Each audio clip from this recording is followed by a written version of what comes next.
brought to you by Candid. Candid dusting powder, 4 skin problems का एक expert solution. Candid dusting powder, हटा खुजली, लगा कैंडिड। दिल्ली के इंदिरा गांधी इंटरनेशनल एयरपोर्ट पर इंडिगो की एक फ़्लाइट की इमरजेंसी लैंडिंग करानी पड़ी। इसमें 161 लोग सफ़र कर रहे थे।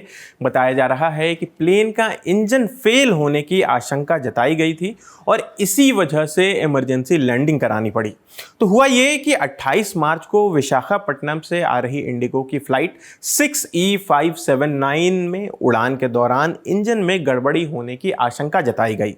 जैसे ही ये खबर मिली, एयरपोर्ट पर तुरंत पूरी तरह से इमरजेंसी लगा दी गई। रनवे 28 को खाली कर दिया गया और जितने भी इमरजेंसी और इंतज़ाम थे वो सारा कुछ लागू किया गया, इमरजेंसी प्रोटोकॉल को लागू किया गया। ये फ़्लाइट बोइंग 737-800 थी और इसमें, जैसा कि हमने आपको पहले ही बताया, 161 लोग सफ़र कर रहे थे।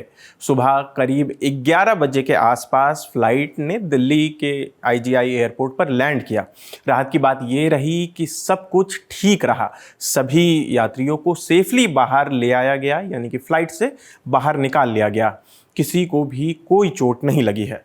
सुबह करीब 10:53 पर इमरजेंसी की जानकारी मिली थी। इसके बाद फायर ब्रिगेड की गाड़ियां तुरंत एयरपोर्ट पहुंच गईं। दिल्ली फायर सर्विसेज ने बताया है कि खबर मिलते ही टीम भेज दी गई, यानी कि एयरपोर्ट पर दिल्ली की फायर सर्विस की टीम जो थी वो भेज दी गई जैसे ही उनको खबर मिली। ऐसा पहली बार नहीं हुआ है। पिछले महीने भी दिल्ली एयरपोर्ट पर इसी तरह के हालात बने थे। तब स्पाइस जेट की दिल्ली से लेह जाने वाली फ़्लाइट में इंजन में दिक्कत की खबर आई थी और उस फ्लाइट में करीब 150 लोग सफ़र कर रहे थे और उसे फिर वापस दिल्ली लाना पड़ा था। बोइंग 737 जैसे जहाज़ों में लगे CFM56 इंजन को लेकर हाल के समय में बार बार दिक्कतों की खबरें आ रही हैं।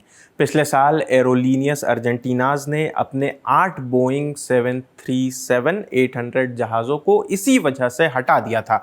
वैसे हवाई जहाज़ों को लेकर एक ऐसी रिपोर्ट सामने आई है जो थोड़ी चिंता बढ़ा देती है।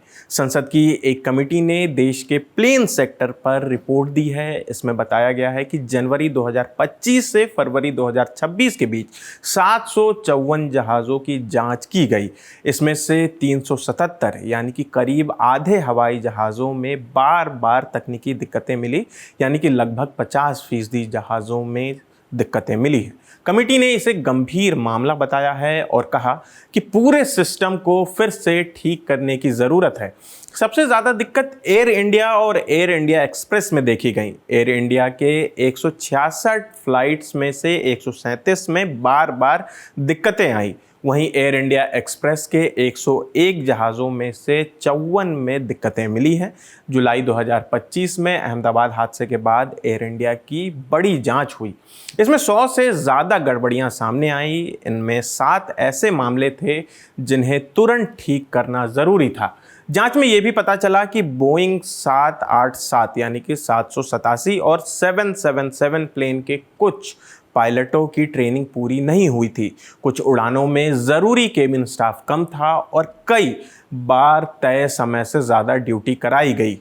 इसके अलावा DGCA ने एयर इंडिया को 9 नोटिस भेजे थे। ये नोटिस कारण बताओ नोटिस थे, यानी कि शो कॉज नोटिस। साल 2025 के आखिर तक अलग अलग एयरलाइंस को टोटल 19 नोटिस दिए गए। इनमें कई गंभीर बातें थी, जैसे नियम तोड़ना, ठीक से जांच न करना, बिना इजाज़त कॉकपिट में जाना और एक्सपायर्ड इमरजेंसी सामान के साथ उड़ान भरना। फरवरी 2026 में DGCA ने एयर इंडिया पर 1 करोड़ रुपए का जुर्माना भी लगाया। वजह ये थी कि नवंबर 2025 में एक एयरबस A320 जहाज़ को बिना सही सर्टिफिकेट के 8 बार उड़ाया गया। यानी कहानी सीधी है, आसमान में उड़ने वाले इन जहाज़ों में दिक्कतें छोटी नहीं हैं और अब सवाल उठ रहा है कि क्या हमारी उड़ानें उतनी सेफ़ है जितना हम सोचते हैं। तो फिलहाल इस खबर में इतना ही। आपकी इस खबर पर क्या राय है हमें कमेंट करके ज़रूर बताएं। इस वीडियो को रिकॉर्ड किया है दानिश ने। मेरा नाम आसिफ असरार है। देखते रहिए दी ललन टॉप। शुक्रिया।